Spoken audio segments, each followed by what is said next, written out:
What's up, guys? It's Kyle from Underground Fab, and this is part 2, but really video 1 of making my truck not suck.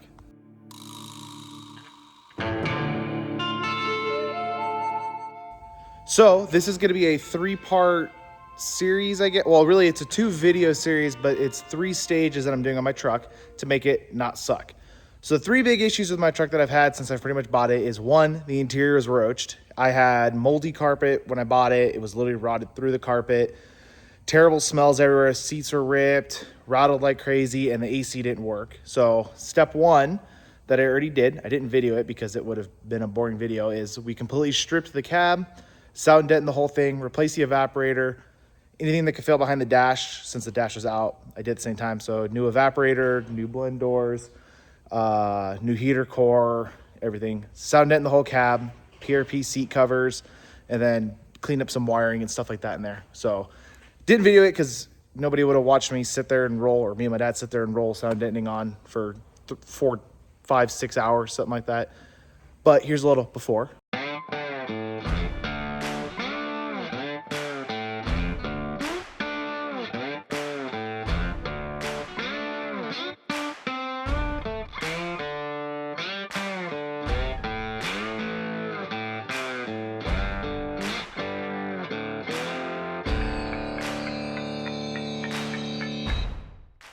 And laughter.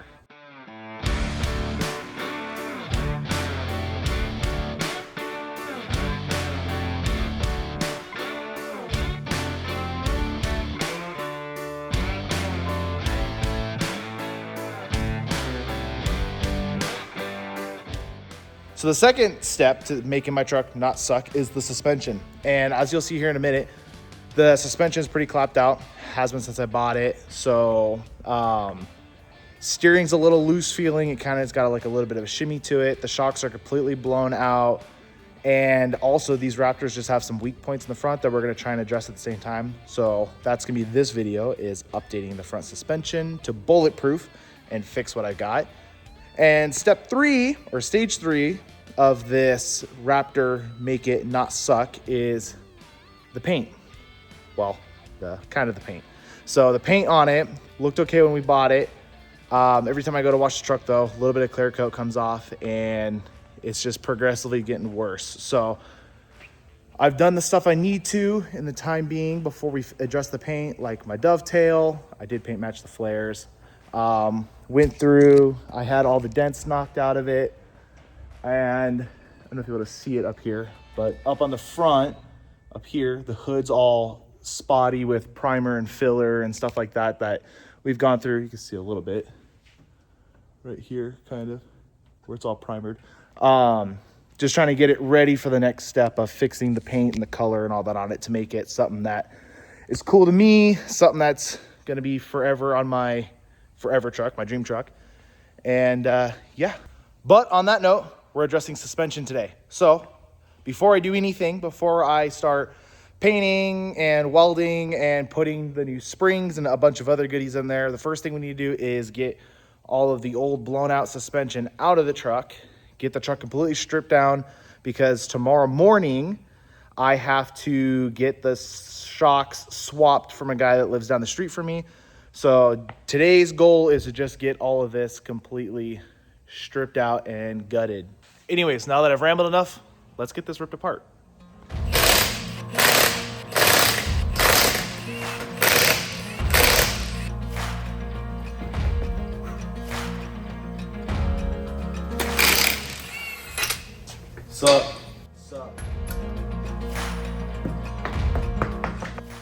So as you can see, like I was telling you guys, the shock's completely blown out. It's leaking from everywhere. It's already on mid-perch, so it should already be level, but these springs are starting to sag because the truck is actually not level. And about a year ago when I set it on mid-perch, it was. So those are starting to sag.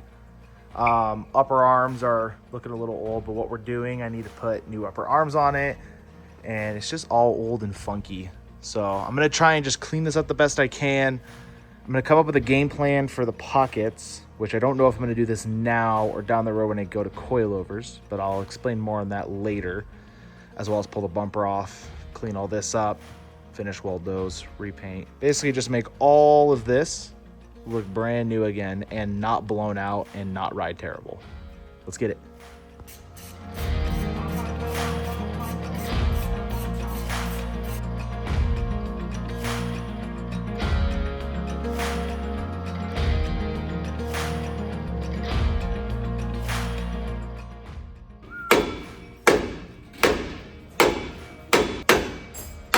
Ooh. Oh, got it. That was a mission to get that off. Your hammer, sir. Would you get this one off? So we're literally using a rubber mallet? I got mine off. What kind of gangster stuff is this, dude?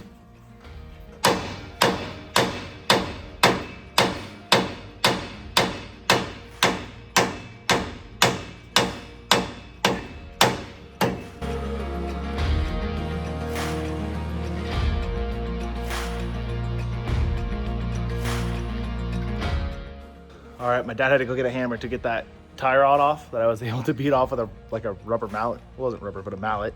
So I'm gonna use this to try and get ahead because he's helping me on the other side and he doesn't know it yet, but we're racing to see who's faster. So that's where he's at, pretty much in the same exact spot, except I've got the tie rod off too. So I'm gonna use this to my advantage and try to get ahead of him.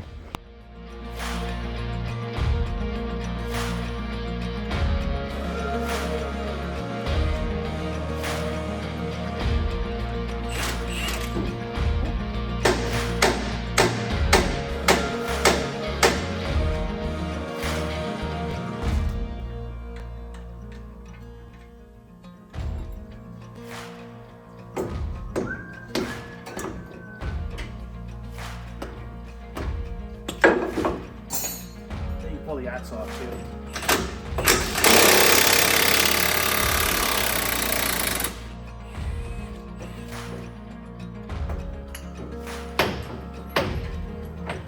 It's a huge shock. Axle just pop out.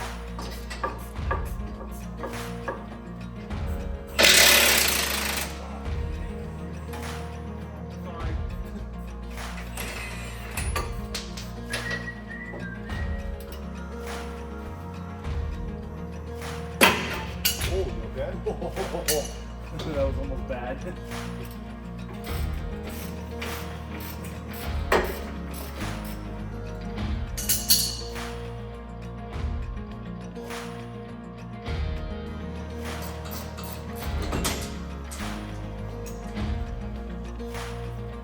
It's a drive shaft.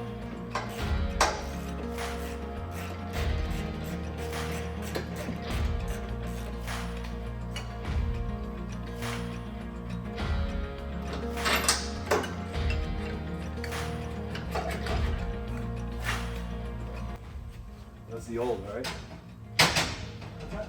It's the old one, right? The old arm? Yeah. Oh yeah. So you're getting a new one? Yeah. Almost took out my ankle. Would you just look at it? Look at it. I'm trying to remember. All right, it is day 2 of making my truck or my Raptor not suck. And it's not gonna be that eventful today, just scuffing, spraying all this. So it'll just be a couple little clips, but this is all gonna be in the same video anyway. So let's get it.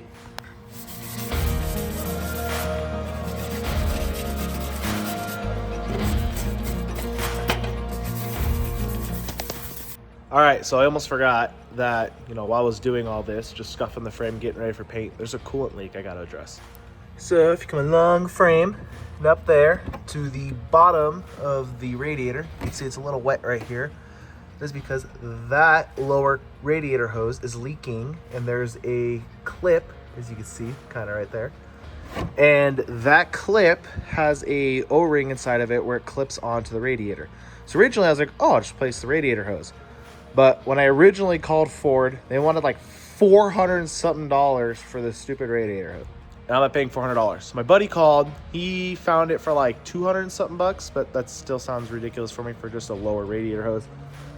So I'm going to take a gamble on this like $5 O-ring and we'll see if it works. And then if it does, although it says Chevy and GMC for 6.6 Duramax. O-ring's an O-ring. We'll see if it works. But I figure I should do that before I paint everything because it's going to make a wet mess. But if not, I'll just address this after the fact, I guess. And unfortunately, as you can see, the one that came out of there is like a flat ribbon style. This is just your traditional round O-ring, and it's quite a bit smaller. So I guess that's not it. I still refuse to put just a stupid $200-$400 radiator hose in this because of a little O-ring. So if nothing else, I'll bring the actual O-ring to a parts store tomorrow and see if we can match it up, even if it's for a different truck. And now that I've made a tremendous mess of my frame, I suppose I'm at a standstill because obviously I can't paint this now. So, all right, so it is day 3 of trying to do all this. I keep finding more clear coat coming off my truck. Now there's clear coat right here. Got another O-ring. It's a different shape, but I'm wondering, because this one's kind of flat, they're the same diameter, so it's like I wonder if this is an updated style, maybe, because it's a common issue on these, or if the other one was not supposed to be flat and it originally looked like this. All right, and as you can see, by just putting that O-ring in there, it looks like we are dry. I hit everything with parts wash and compressed air, so I know it was dry. And we got the truck nice and hot, brought up to operating temp. The lower hose has pressure and it's warm, so we know it cycled through the radiator. And no leaks so far, so I guess only time will tell. But the crazy thing is, and the reason I want to do this right now is 1, it's in the air and it's easy to get to, and 2, this is what coolant does to paint. So this paint is maybe like 3 months old, and on the other side, well, actually you can see it because I painted this whole frame rail. So this is all the same paint job, paint time. This is where the coolant would hit the frame and run down, and you can see what it all does, which is crazy. Because even just the left to the right, you can see how much the coolant eats through it. So just FYI, coolant will destroy paint. So that's why I wanted to do this now, because now I can properly clean this section and I can finish painting it like the rest of the frame. Okay, and the last step before we start assembling everything and going through what the whole build process is, the last step to prep it, and this is really for the 3rd stage of this, is I'm going to get rid of, 1, it's flaking, and 2, I hate when there's color in the wheel wells like this. Looks cheap and lazy, so I'm gonna bedline all this. But now, while I'm doing that, the frame's all painted. This is just dirty, obviously, the liners, but I'll get the rear fender wells painted with some bed liner, and we'll start the assembly. And just like that, they are bedlined. It's not perfect, but actually it dried pretty nice. It's not perfect, but it looks way better than it did. And down the road, when I do these shocks and I paint the frame and all, I could always throw another coat on and see how it holds up. But it's gonna look a whole lot better now without the white inner fenders. So that's cool because it's gonna look better. It's gonna hold up nicer. It was already chipping off. Plus, for stage 3 of this whole making my Raptor not suck, those can't be white. So I don't want to give more away, but yeah, those can't be white. And there you go. Mucho better. Actually, it really made a difference. I knew it was going to make a little difference, especially for this next step, but that looks, I should have done that a year ago. I mean, that was like an hour project, if that, and it drastically changed the whole look of the truck. So pretty stoked about that. So while these trucks are super solid, they are known for bending tie rods, and they'll bend tie rods even on the road. Seen a couple videos where people will do like a 4-wheel drive launch on asphalt and completely bend these things or even snap them. So, and even my brother, one trip to Johnson Valley out there, sent it a little bit, but nothing crazy, nothing the truck can't handle, and managed to blow out both of his tie rods. So step 1, we're addressing our tie rods. Step 2 are these lower pockets. And now this is going to be kind of a temporary fix that I'm going to do, because as you can see, these are pretty thin. And there's my dad. So at this stage currently, what's your problem? Here for my second shift. Second shift? I saw you were working on your Jeep. Somebody's got to fix it. So up here they have these open slots like this, and this is for your alignment.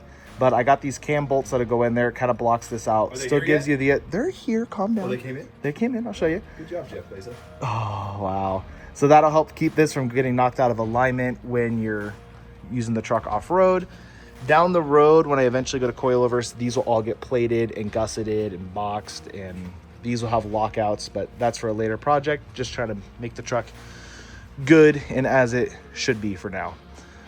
So also, the shocks were completely blown out, so we have a fix for that. And with the I guess, fix and something we did with the shocks, we had to address the upper control arms. So we have control arms, we have shocks and springs, we have tie rods, and we have something to help us fix the alignment issues these trucks have, which should bulletproof all this front end for your light to mild off-road use and daily use. Not necessarily for Baja, but that's going to be for a later on step.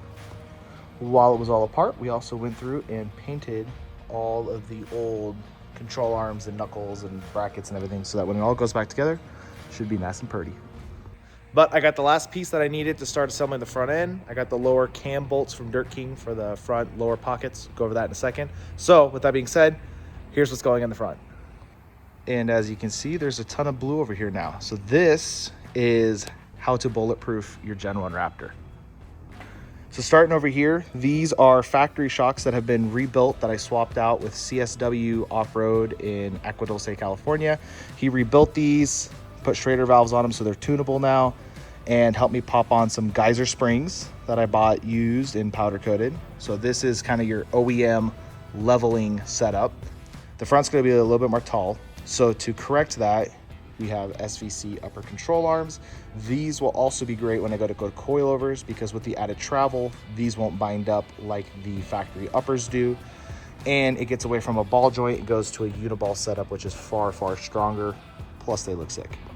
To address the weak tie rods, we have SVC billet tie rods that are like 3 times the size of the factory ones, also matching the blue. All this is King blue, so that down the road when I do my King coilovers and bypasses, this will all match and kind of all tie in together. And lastly are these Dirt King off-road cam alignments, which are kind of hard to showcase right now, but when they're going in the truck, you'll get a better idea of how these work. But this is what will help keep your alignment in place for now until we do the plating those brackets and do the lockouts. This will still let me do easy alignments for just day-to-day driving.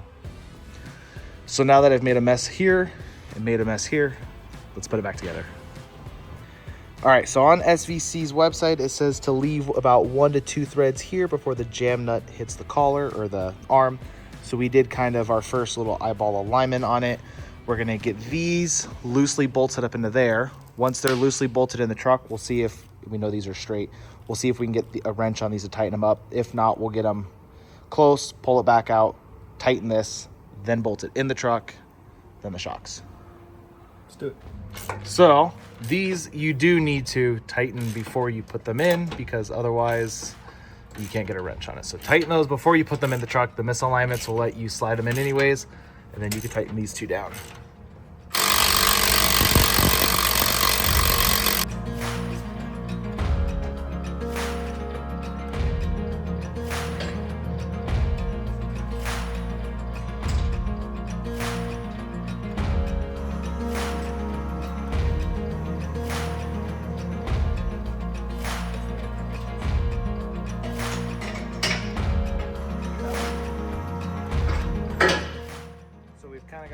Everything loosely somewhat back in here. Before we start tightening anything up back up, we want to you want to tighten these when it's at somewhat ride height or full droop, so you can tighten these up so the bushings don't twist too much. And we want to make sure we have this shock clocked correctly in there, but just kind of loosely piecing it all together. So as you can see, that slot I was telling you about gives the bolt, it's cool because it allows you to line the lower control arm to fix your caster and camber and all that, but if you hit a huge bump off-road or a pothole or whatever, these are prone to slipping in, which you can actually see where my old bolt in here had skipped over. So this has happened before, and I've never really off-roaded my truck that hard. So Dirt King makes these little billet kits. They're key, and that guy drops in the hole like that. Still gives you your adjustment, but you now have a cam bolt that will go on here instead. And this will allow you to tighten it up and then keep your alignment like most modern trucks with a cam bolt, but also keep it from skipping off-road to help keep your alignment, but not necessarily strengthen all this, because like I said, that's at another later date. So we've got everything kind of loosely in here, just piecing it together to make sure we have everything correct. Got the knuckle back in, the axle's just sitting in there at the moment. We're going to attach the uniball for the uniball for the upper control arm to the knuckle, and then we can kind of take a first step back, look at it, and see if anything looks funky. So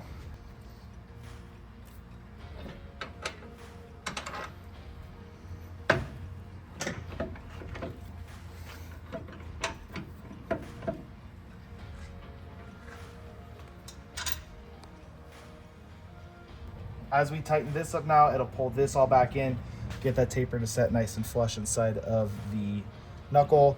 So now with all this tightened up, you can see that it's pulled itself in here, it's pulled itself in there, and this is kind of the first look of it at full droop. We have full clearances everywhere. The upper control arm just barely clears the springs in there, which were good. Coilovers are a little bit smaller, so it's only more room later. Everything tight here, nothing binding. Shock just clears the tower all across the top, so we should be good.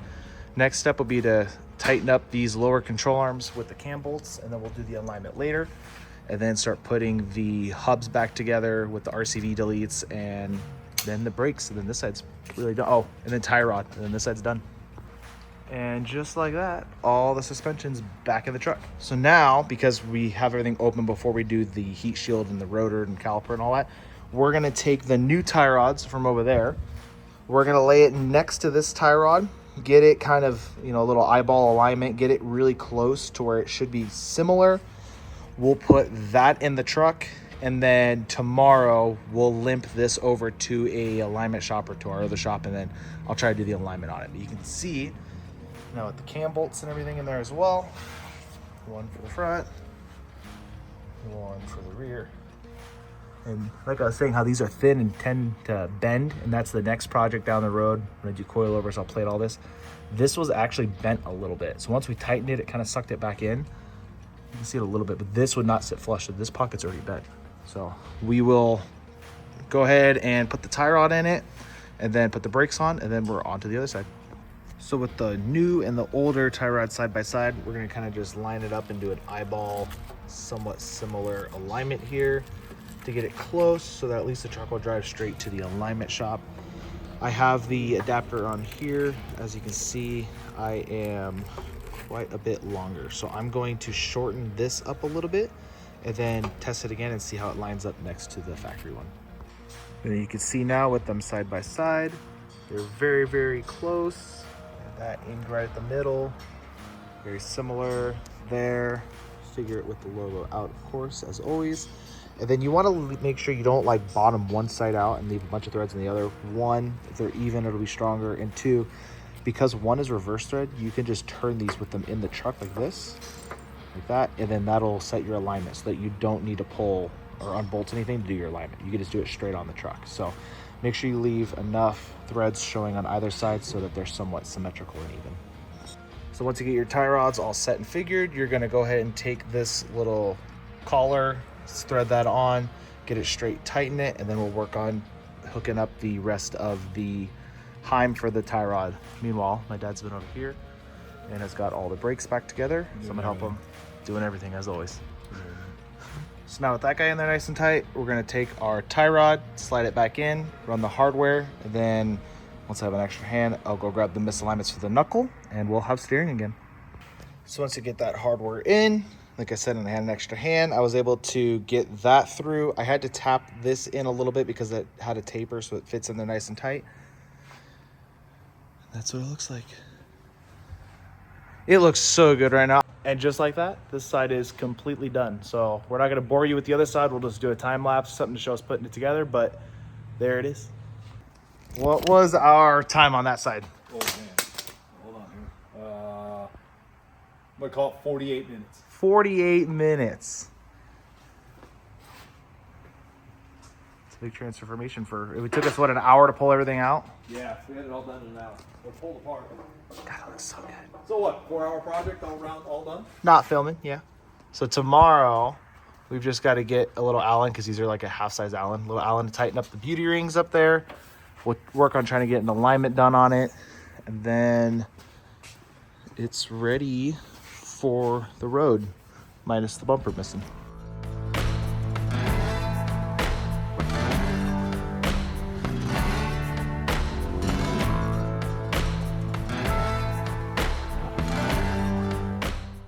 And just like that, that's a wrap.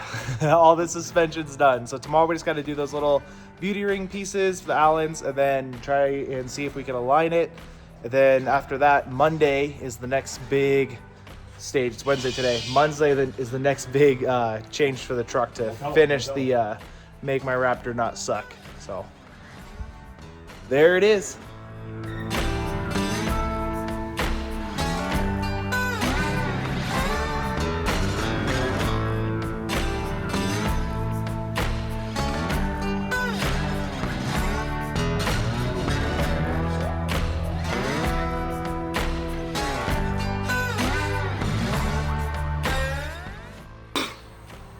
All right, got a crazy glare on me. So now that the truck is aligned, I've finally driven the truck and it was a night and day difference. It honestly made the truck feel like 10 years newer and I could not be happier with the ride. However, with that being said, there is one thing that's new with the new setup that the truck didn't have before. So despite it being a little bit taller, it's really just level now, maybe within like half an inch of being level, but despite it being a little bit taller and despite everything fitting better and being a proper alignment on the truck, it now rubs a little bit right about at that angle. So we're gonna adjust that and try and make the 37s fit a little bit better with very minimal cutting.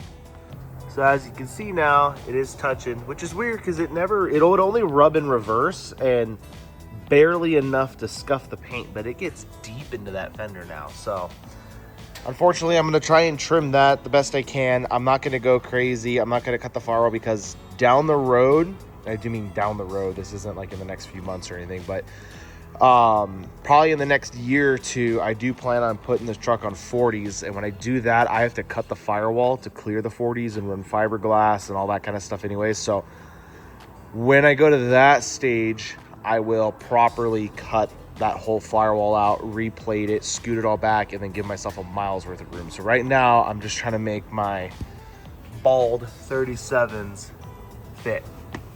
The previous owner on the other side already hacked up this fender liner pretty good. And these are cheap. I think you can get like both sets of these for like 50, 60, 70 bucks, something like that. So I think what I'm gonna do is I'm just gonna cut this today, make sure everything fits and clears, and then once I'm happy with it, I know I'm not gonna have to do any more cutting. I'll just get a new fender liner, place all that in there, cover up this ugliness, and then I'll take those self-tappers and zip that back into the firewall to help pull that plastic back and go from there. Okay, so here's my thought process. Again, gonna replace all this liner anyways, but I'm thinking if I hold this up right now, I can cut up to about here, which is about that crease point I was telling you about. So that'll give me, should be full range pretty much of travel. And I'm gonna cut this lip off, but I'm gonna try and leave the liner cut up to here at this point and then zip it in. When I replace the new liner, what I'll do is I'll just take those self-tappers and I'll tap into here so it'll pull this whole liner back like that, and it'll look like I've never been in here or touched any of this. Then I'll go over with all the flap discs, clean it up, mirror it on the other side, I'll run it, but I really think that at that point, I won't have an issue.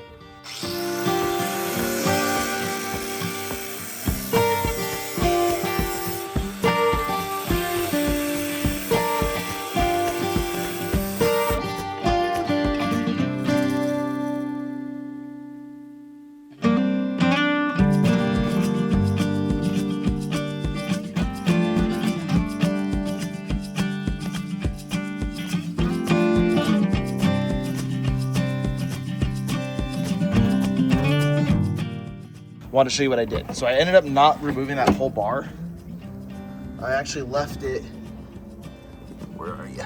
Right here. So that will get kind of glued back on, or I'll try to hammer it to pinch it back on.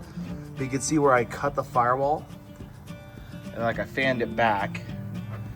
And once it's all behind the liner, you'll never see it. Now the cool thing is though, is if I take the old, where'd I put it?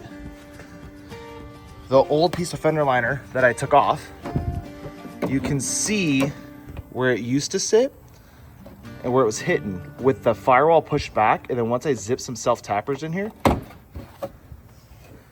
you can see just how much more clearance I'm gonna gain. Especially by the time I push all this back, it's really gonna gain me like 2 or 3 inches of clearance. All right, so I forgot to take a video of it up on the forklift, but I cycle tested it. I secured that fender liner with a self-tapping screw. I'll show you guys kind of what it looks like in there now. Like I said, I should have taken a video of it on the forklift, forgot, but here's a picture.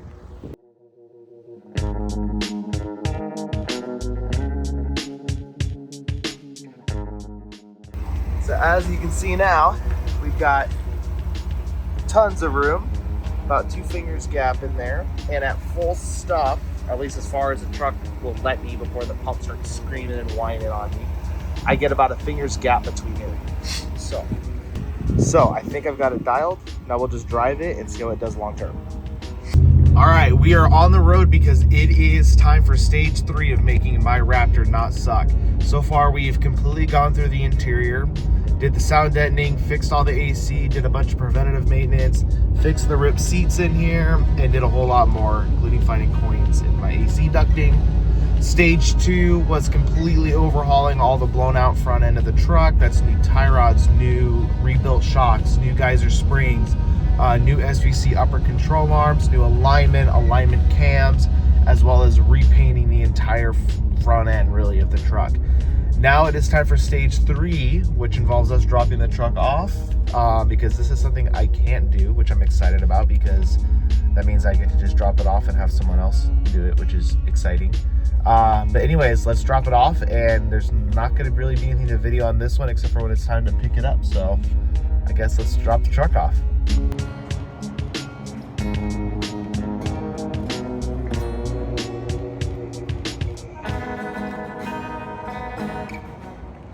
What's up, guys? As you can see, we're not in the shop. That's because We're in Santa Hollow. So we're out here for Matt's Off-Road Games, which means my truck is done. And it don't suck anymore. My truck doesn't suck, and it now looks really, really good.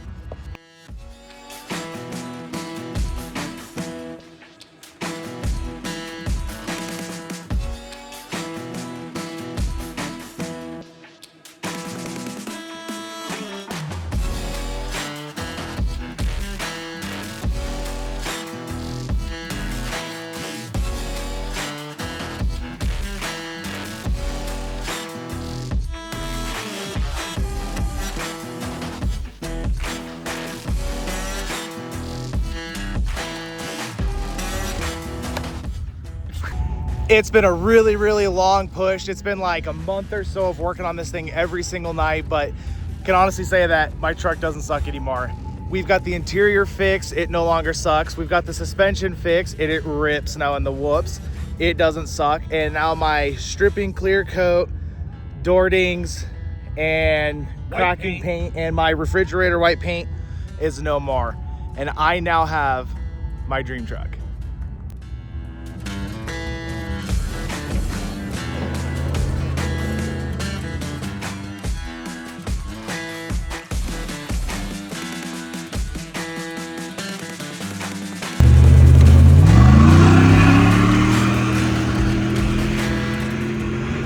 All right, so we're back from Utah. I didn't get a whole lot of footage of the truck out in the sand dunes because one, I buried the truck to the frame in the sand almost immediately.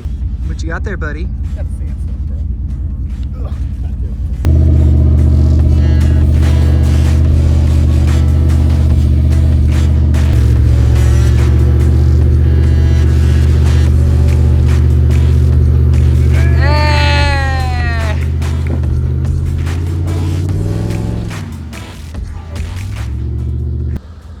We'll address that in another video because I think something's up with that. But we didn't have a whole lot of time to film and do stuff with the truck out there because we were busy the whole time. I mean, our round trip from Southern California to Utah, watch the games.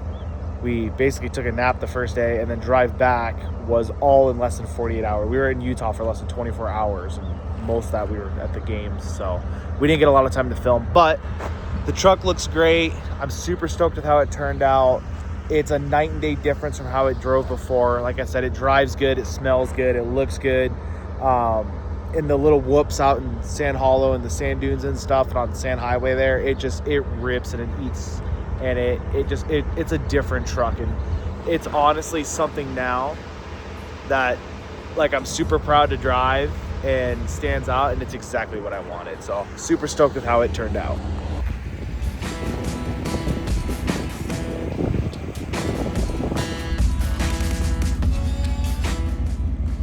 I also, before I go, wanted to say one more thing, that I think that this orange with the blue guts personally looks super cool, and then it all ties in obviously with the blue suspension, and then, because I was originally gonna do white and gold at one point at least, I have new hardware to replace all those gold washers. So those will all be like that cool king anodized blue color too. But overall, super stoked with how it turned out, super stoked with how it drives, and this is how it's gonna sit for a long time, minus a few things like I gotta get some new lights up here because I broke one of my HIDs, and there's a couple other little things. Like I said, I have an issue, I think it's ABS, so we'll be addressing that. And then the next step of the build, which isn't really a build, is the chase rack. So that's the next thing really to watch out for. So stay tuned, we'll keep going on this truck. It'll just slow down a little bit, but we'll keep going on the truck.